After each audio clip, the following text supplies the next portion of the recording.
The American comic book market is becoming increasingly influenced by foreign styles. This is almost automatically an improvement, since the United States is just about the only country on the planet that regards comic books so poorly. Creators who either have come to the US from other countries or who are well versed in the techniques used in foreign comics are infiltrating the American market and expanding the very definition of comics art. Japanese influence is easily the most prominent in this regard.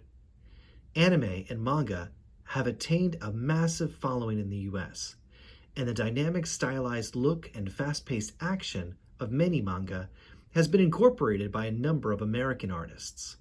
Unfortunately, the more cerebral and story-focused elements in manga are less frequently imitated. Still, the influence is readily apparent, and in instances where a distinctive Japanese style is not merely copied, but built upon, the resulting work is greatly enriched. Japanese influences serve to draw outside readers into the comic book field. The popularity of many Japanese properties far outweighs that of comic books in recent years.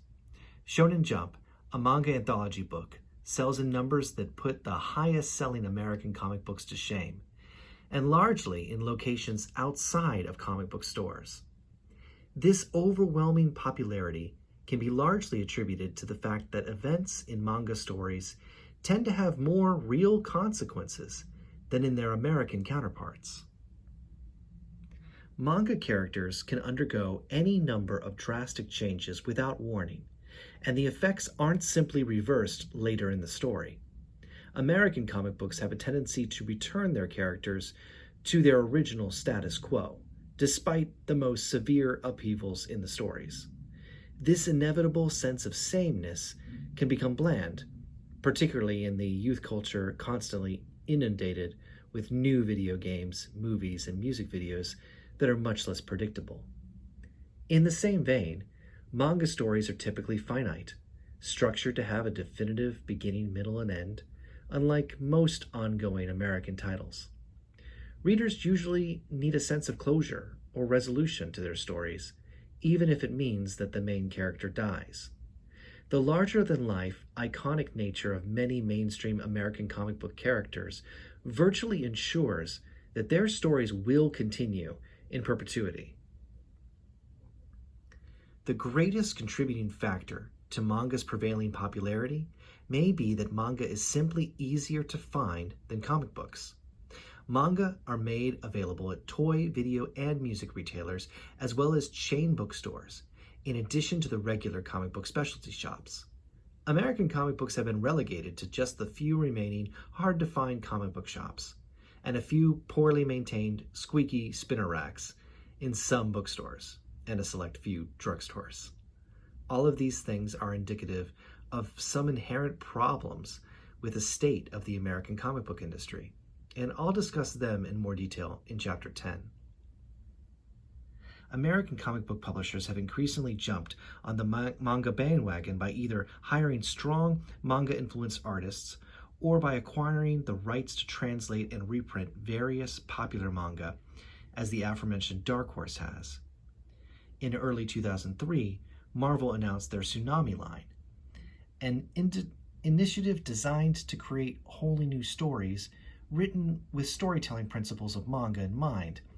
The pacing and themes of the books closely follow manga trends, and the creators involved are either manga-influenced or have worked on genuine manga overseas.